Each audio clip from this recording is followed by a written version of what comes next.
Bismillahirrahmanirrahim. Assalamualaikum warahmatullahi wabarakatuh. Baik, selamat pagi anak-anak ibu semuanya. Salam sejahtera untuk kita semua.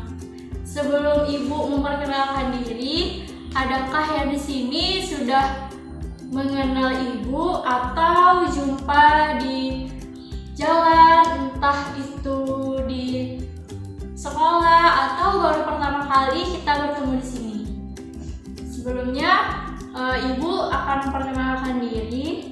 Nama ibu Eza Monika Robi Ayu Lestari. Bisa dipanggil panggilan akrabnya yaitu Eza atau Kak Eza bisa juga. Oh ya, di sini kakak mengambil jurusan bimbingan dan konseling, yaitu angkatan 2019. Sekarang kakak lagi memasuki semester 3, mau semester 4. Ada yang tahu teman-teman semua di sini di mana itu Universitas Jambi? Universitas Jambi ada di Jambi, yaitu tepatnya di Mendalo, itu pusatnya. Tetapi Universitas Jambi ini memiliki banyak cabang kampus, yaitu di Talanai, di Pondok Meja, di Kuala Tungkal, dan di Bulian, dan masih ada beberapa tempat lagi yang saya masih kurang paham tempatnya itu di mana. Berdirinya kakak di sini, kakak sangat senang dan bangga bisa bertemu dengan kalian semua, dengan teman-teman semua, yakni calon orang-orang sukses. Amin. Semoga kalian bisa menjadi penerus bangsa yang berguna untuk negaranya. Amin.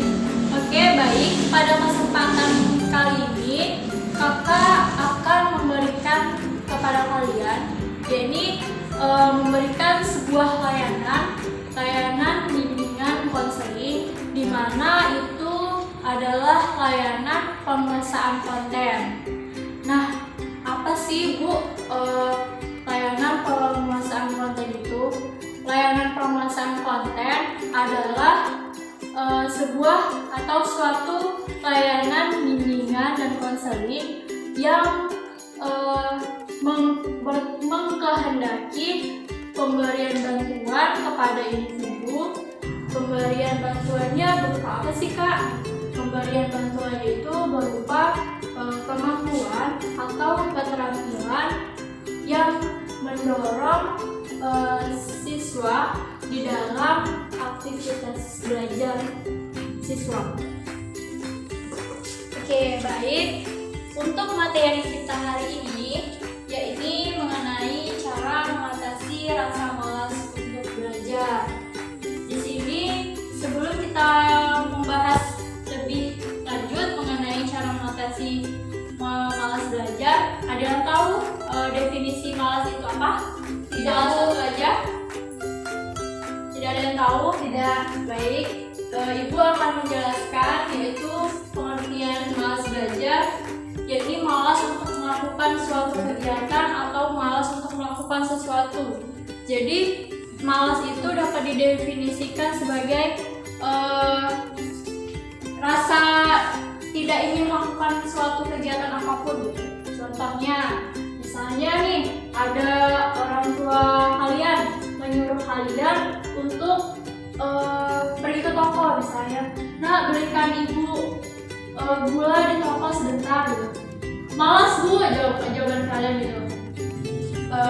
Nah, tadi kan ibu menjelaskan mengenai contoh dari kehidupan sehari-hari. Nah, untuk contoh di dalam lingkungan pendidikan, misalnya dalam sekolah nih, ibu menyuruh kalian untuk mengerjakan tugas. Nah, tugas itu ibu yang menyuruh, tapi kalian perasaan kalian tuh malas untuk mengerjakannya. Pas hari ibu ingin kalian menyuruh mengumpulkan tugas, kalian belum selesai. Nah, itu termasuk salah satu contoh di dalam lingkungan sekolah, yakni dari contoh malas tadi. Faktor terjadinya malas belajar itu ada 5 faktor. Yang pertama yaitu sulit untuk memahami soal atau pelajaran. Yang kedua, lingkungan sekitar yang tidak mendukung. Kemudian yang ketiga, tidak adanya keinginan. Kemudian yang keempat, sarana yang tidak mendukung. Yang kelima, keadaan fisik yang kurang sehat. Nah, dari faktor-faktor tersebut, misalnya nih, keadaan fisik kalian kurang sehat, pasti cenderung kalian enggan untuk melakukan suatu aktivitas apapun karena kondisi badan kalian yang kurang sehat. Itu termasuk salah satu faktor terjadinya malas belajar.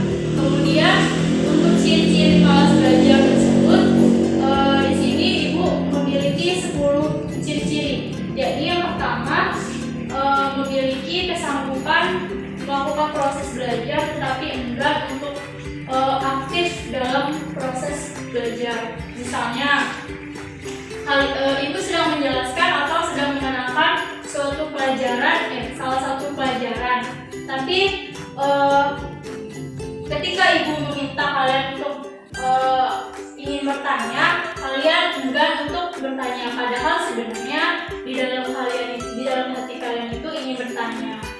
Nah, yang kedua, memiliki fasilitas dan kemudahan untuk mengakses sumber belajar, namun tidak mau memanfaatkan fasilitas dan kemudahan tersebut untuk belajar. Nah, contoh, misalnya ketika ibu menyuruh kalian, misalnya mencari sumber buku dari internet atau sumber materi yang tidak hanya didapatkan dari ibu sendiri. Kalian bisa mencarinya di internet, tapi kalian malas untuk mengaksesnya karena apa? Mungkin entah karena kalian hemat paket internet ataupun karena mungkin lagi sinyalnya lagi kurang bagus. Nah, itu termasuk contoh dari yang poin nomor 2. Kemudian yang ketiga, memiliki waktu untuk belajar namun tidak memanfaatkan waktu dengan baik. Misalnya nih, saat ini kalian memiliki waktu senggang, misalnya nggak ada kegiatan apapun, nggak ada aktivitas apapun, tapi kalian memiliki tugas dari guru kalian, tapi kalian juga memanfaatkan waktu tersebut. Nah, itu termasuk contoh ciri-ciri malas belajar. Kemudian yang keempat, menghindari kewajiban belajar, misalnya bolos sekolah. Nah, itu termasuk menghindari kewajiban belajar. Itu contoh dari malas. Kemudian yang kelima, memberikan banyak alasan untuk menghindar dari kegiatan belajar. Misalnya di dalam kelas, kalian itu ingin melakukan kegiatan di luar, seperti ingin ikut bermain voli. Misalnya ketika saat ini kita sedang belajar, namun teman kita ada yang sedang berkegiatan bermain voli di luar. Kalian pengen ikut gitu. Jadi kalian mencari alasan untuk keluar agar kalian tidak ikut belajar. Itu termasuk salah satu ciri-ciri malas belajar juga. Kemudian yang keenam, menolak mengerjakan tugas. Nah, ini pasti sering terjadi di semua kalangan siswa, baik dari SD, SMP, ataupun SMA. Di sini contoh menolak mengerjakan tugas seperti saat ini ibu memberikan tugas, yakni yang berupa tugas mengumpulkannya untuk di esok harinya. Tapi kalian memilih untuk menghindari tugas tersebut dan menolak untuk mengerjakan tugas tersebut. Dan pada akhirnya, ketika ibu ingin menyuruh kalian mengumpulkan tugas, kalian tidak mengumpulkan. Nah, itu termasuk ciri-ciri malas belajar juga. Kemudian cepat puas dalam prestasi yang telah dicapai. Nah, di dalam contoh yang nomor 7 ini, cepat puas dalam prestasi yang telah dicapai. Misalnya di dalam kelas kalian memiliki semester kemarin, misalnya ranking kalian bagus, memiliki ranking 10 besar. Namun kalian sudah merasa cukup puas sih, nggak pengen lagi yang namanya untuk mempertahankan mempertahankan ranking kalian. Jadi kalian tuh kayak bermalas-malasan gitu, males bodo amat lah, nanti juga palingan tugas saya juga selesai, terus ranking saya juga tetap dapat ranking 10 besar gitu. Padahal sebenarnya itu termasuk ciri-ciri malas belajar dan harus dihindari. Kemudian datang tidak tepat waktu. biasanya ini dialami oleh semua kalangan siswa. Karena biasanya ketika ada pembelajaran atau suatu mata pelajaran yang tidak kalian sukai, biasanya kalian itu cenderung datang terlambat. Misalnya nih jam istirahat, udah waktunya lonceng berbunyi, tapi kalian belum masuk kelas karena itu pelajaran yang ada salah satu pelajaran yang kalian tidak sukai. Pada saat itu kalian belajar matematika. Nah, kalian memilih menghindari pelajaran itu dengan tidak datang tepat waktu. Oke, yang ke-9, sering menunda sesuatu. Contohnya, ada yang tahu contohnya apa? Sering menunda sesuatu? Saya Bu, seperti menunda mengerjakan tugas. Nah, ya betul sekali.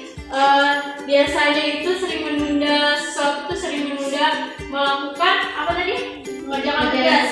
Ya benar sekali, karena itu biasa terjadi di semua kalangan siswa ya. Oke, yang terakhir, mencontek jawaban. Nah, ini ciri-ciri malas belajar juga. Seperti kalian nih ada PR matematika, kalian tidak mengerti apa sih ini jawabannya, jadi kalian malas untuk berpikir, malas untuk mengerjakan, makanya kalian lebih minta jawaban. Nanti kalau kalian tidak diberi jawaban, kamu aku cegat di jembatan ya, misalnya. Jadi kalian lebih cenderung lebih memanfaatkan teman daripada memanfaatkan waktu, ya. Oke, baik. Kemudian cara mengatasi rasa malas untuk belajar. Di sini Ibu ada 5 poin, yakni yang pertama, ganti posisi duduk ketika kalian sedang belajar. Misalnya nih, posisi duduk kalian nggak nyaman dengan posisi duduk yang seperti biasanya. Mungkin kalian bisa menggeser mejanya, atau itu menggeser kursinya. Nah, itu bisa menjadi tips cara kalian untuk mengatasi malas belajar. Kemudian yang kedua, pindah lokasi belajar. Misalnya saat ini kita sedang belajar di dalam atau di ruangan seperti ini. Nah, kalian pengen kayak mana sih belajar ini nih, bisa kayak outdoor gitu, bisa nengok pemandangan, bisa menikmati sejuknya angin. Nah, kalian lebih memilih pindah lokasi belajar di outdoor atau di luar ruangan. Itu bisa juga kalian lakukan ketika kalian mengalami malas belajar, bisa pindah lokasi belajar di outdoor.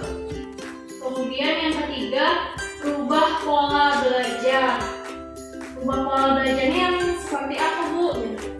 Bisa jadi misalnya saat ini kalian sedang belajar dengan hanya memanfaatkan buku. Nah, bisa saja nanti supaya kalian tidak malas untuk belajar, kalian bisa menggunakan metode akses internet dengan menggunakan gadget kalian, dengan memanfaatkan gadget kalian. Jadi kalian tidak akan mengalami perasaan malas untuk belajar. Kemudian yang keempat, ingatkan diri Anda kenapa harus melakukan hal tersebut. Misalnya nih, kalian malas melakukan sesuatu, tapi kalian ingat, aku mau menggapai cita-citaku, masa iya aku harus malas terus kan? Nah, itu termasuk contoh dari mengingatkan diri Anda sendiri akan mimpi kalian untuk mewujudkan cita-cita kalian supaya kalian itu tidak malas untuk belajar. Kemudian yang terakhir, One, kamu bisa belajar sambil mendengarkan musik. Nah, bisa tuh seperti mengganti metode untuk melakukan untuk menghilangkan stres. Jadi kamu bisa memanfaatkan musik sebagai kegiatan belajar kamu, atau bisa materi belajar kamu digantikan dengan musik tersebut supaya rasa malas itu hilang di dalam diri kamu. Oke, baik, sampai di sini ada yang ingin bertanya? Bu, saya Tinur Diana mau bertanya. Ya, silakan Iti. Apa saja dampak malas belajar itu, Bu? Oke, baik, saya ulangi pertanyaannya ya. Apa saja dampak dari malas belajar? Benar? Ya, Bu. Dampak dari malas belajar itu banyak sekali. Di antaranya, yakni pertama, kita mengecewakan orang-orang terdekat kita, termasuk orang tua kita. Ya, karena kenapa begitu? Karena jika kita malas, terus dapat mengecewakan kedua orang tua kita yang ingin melihat anaknya sukses ataupun ingin mewujudkan cita anak-anaknya. Kemudian yang kedua yaitu nilainya rendah. Nah, di dalam kelas itu jika kalian malas, tentu kalian nanti akan mengalami dampaknya seperti nilai kalian rendah di dalam pelajaran tersebut. Kemudian ada lagi yaitu kurangnya ilmu, kemudian sulit mengerjakan soal, kemudian menjadi bodoh, dan kemudian sulit menjadi juara. Nah, itu adalah beberapa dampak dari malas belajar. Ada yang kurang paham, Siti? Sudah Bu, paham. Oke, baik, terima kasih. Ada yang ingin bertanya lagi? Enggak, Bu. Jika tidak ada, maka dapat Ibu simpulkan bahwa pengertian malas itu adalah kondisi perasaan seseorang di mana seseorang itu tidak ingin melakukan aktivitas apapun termasuk aktivitas belajar. Kemudian faktor-faktornya dapat disimpulkan ada 5 faktor, yakni tadi sulit memahami soal atau pelajaran, kemudian lingkungan sekitar yang tidak mendukung, kemudian tidak adanya keinginan atau mood, kemudian sarana yang tidak mendukung, dan keadaan fisik yang kurang sehat. Dan dampaknya, dampak dari malas belajar dapat kita simpulkan juga, yakni dapat mengecewakan orang-orang terdekat kita, termasuk kedua orang tua kita, kemudian menjadikan nilai kita rendah. Yang ketiga, menjadikan kita seseorang yang pemalas. Kemudian yang terakhir menjadi tidak memiliki impian untuk melakukan apa yang ingin kita lakukan. Nah, sebagaimana yang sudah dijelaskan tadi, maka